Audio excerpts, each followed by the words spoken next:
Okay, like all sports, BJJ, as we've explained earlier, has a system of scoring. So the objective in any match for the children is to utilise the scoring system and try and put that into place on their opponents. Because obviously at the end of the time of the match, the person with the most points on the scoreboard will be the winner. So what we find with the young students especially, and students trying the Jiu-Jitsu round for the first time, they're usually very nervous and very tense. They're not very sure on what they're trying to do.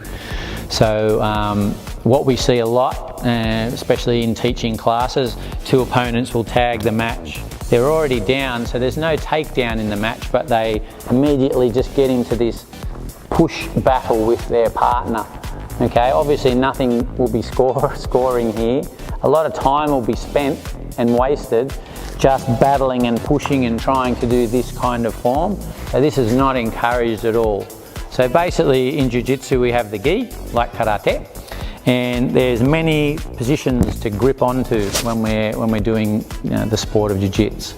So what we're trying to encourage the children once they've tagged, they've got to try and position themselves with different grips so they have a slight advantage, or at least are in a better position to get their partner to the floor where they can control them and then move on to some of the scoring techniques. Yeah.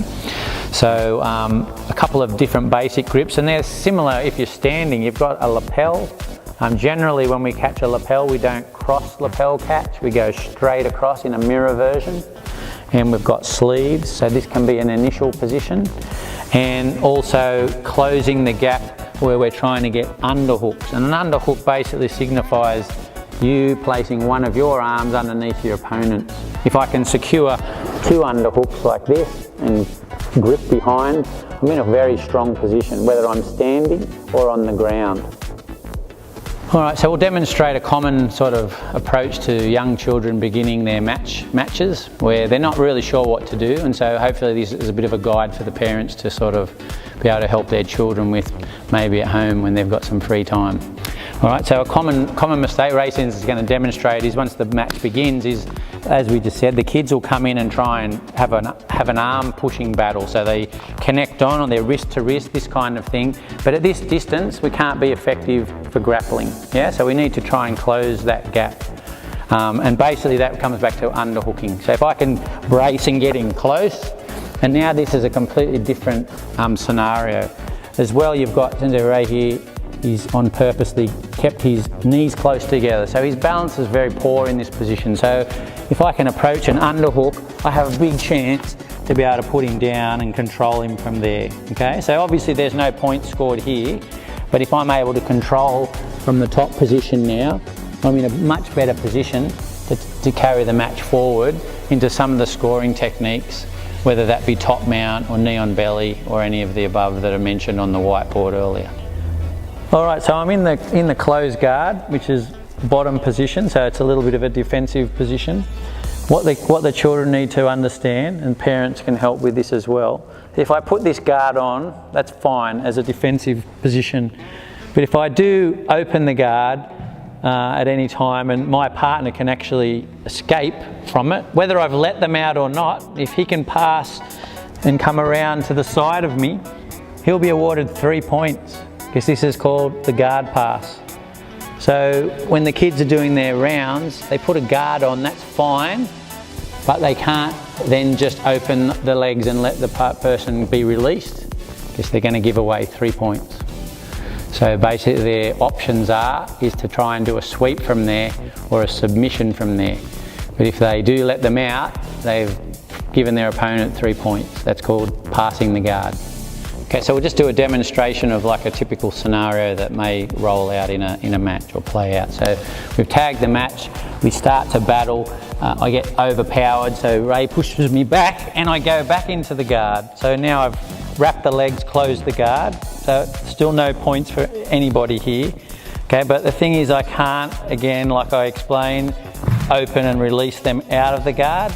I have to look for a sweep or a submission. So a basic sweep, which is a little bit technical, but a scissor sweep is something that we could apply here and we'll score 2 points. So a basic scissor sweep is feet open. I do a hip escape, which is shrimping. The kids do this in all their training. I bring my knee into the chest. I drop my foot to the floor, and basically I'm making my legs like a pair of scissors, and I'm sweeping my opponent over. And I actually finished here in mount, which would also be scoring 4. So I'd get a 2-point sweep and a top mount of 4 if I was to pull off that technique. Common position, which we've described on the whiteboard before, is back control. So back control basically means I use my legs, we call them hooks. So both legs must be inside my opponent's legs like this.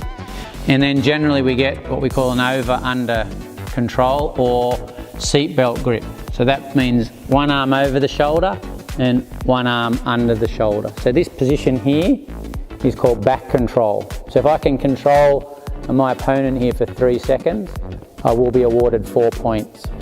Okay? In previous matches I've seen a few of the children in this position cross their feet. Now when the feet are crossed, the referee won't be looking at counting the 3-second control. So this sort of means that there's no points will be awarded, simply just having the feet crossed. Okay? The danger of having the feet crossed is if Ray Sensei brings his feet up on top of my feet and pushes down, he's going to put a foot lock on me. So there is a practical reason for why they don't want you to do this. This is the back control position, and this will score the 4 points. Yeah, but if you go for the feet, Haim, look, he's going to choke you. Priority 1, defend the choke first. Yeah, no, that's good. Block his knee, block his knee, block his... Okay. Nice, you got it.